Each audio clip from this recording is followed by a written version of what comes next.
I want to tell you about 3 young women and my Rice experience. And the 3 young women are Ann Abbott and Connie Dear, spelled D-E-A-R, and one who I don't know her name, but you'll find out why I don't in a minute. My senior year in high school in the fall, I was dating a lovely, sweet young lady I was in love with, and her name was Ann Abbott. And by the time Christmas came along, I was admitted in the school my dad graduated from, North Carolina State and Texas A&M. But in a conversation with Ann Abbott, she said, "Daddy says we're moving to Houston next year." And I say, "Well, what school is down in Houston?" "Oh, there it is, Rice."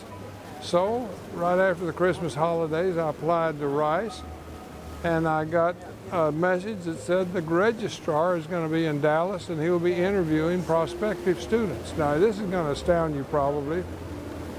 The registrar himself, the big man, came to Dallas, and you had an interview with the registrar face to face, and he asked you where you were in your class and what you did and so forth.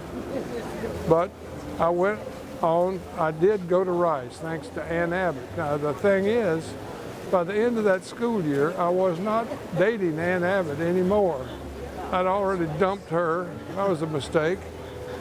I was chasing Mary Lou Terry by that time, and I found out through mutual friends Ann did not move to Houston, but I'd be son of a gun. I went to Rice, and it's like life. You do great things, and you have no real reason why you did.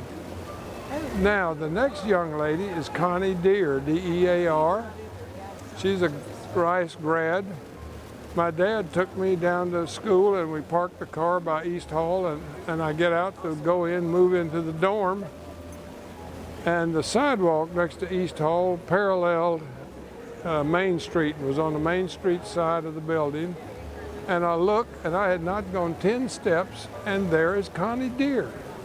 She was in my class at high school. She was there just a short period of time and had moved before school was out. Connie Dear was the first girl and the first person I ever saw at Rice. Now, what's the thing about Connie that makes her special? I never saw Connie again in 4 years I was at Rice. And years later, I got a Rice directory, and I said, "What the heck happened to Connie Dear? I'm gonna look in here," and there it was. Connie Dear, class of 1955. It was the same class I was in. Now, how do you explain that, girls? That is crazy. It shows I had fallen into the valley of the nerds, and that's where I was. Now, so that was Connie, and Connie moved west. She lived in Colorado and California. I've kept up just where she is. So it's Ann Abbott, got me to Rice. Connie Dear, the first person I met at Rice, both girls I went to high school with, young ladies, let's call them young ladies. Now, the third young lady, I don't know her name, but let me tell you about her. I went to about the first concert in the Shepherd School of Music in the concert hall. I was calling on companies in Houston at the time. I was selling in Houston, so I lived in California and was selling in Houston. And I would go over to Rice, and this is the last time I was on the campus. I went to a concert, and it was a string sextet. You know, there's a crescent of 6 black suits up there playing their strings. And it's important for me to say that I played the violin in high school, and I have been to, we have subscription tickets to the Baltimore Symphony, and I have heard thousands of hours of violin squeaking. You know what happened?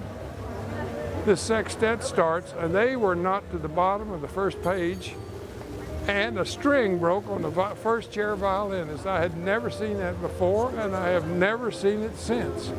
So it was an experience, and I remember those 3 girls for those 3 reasons.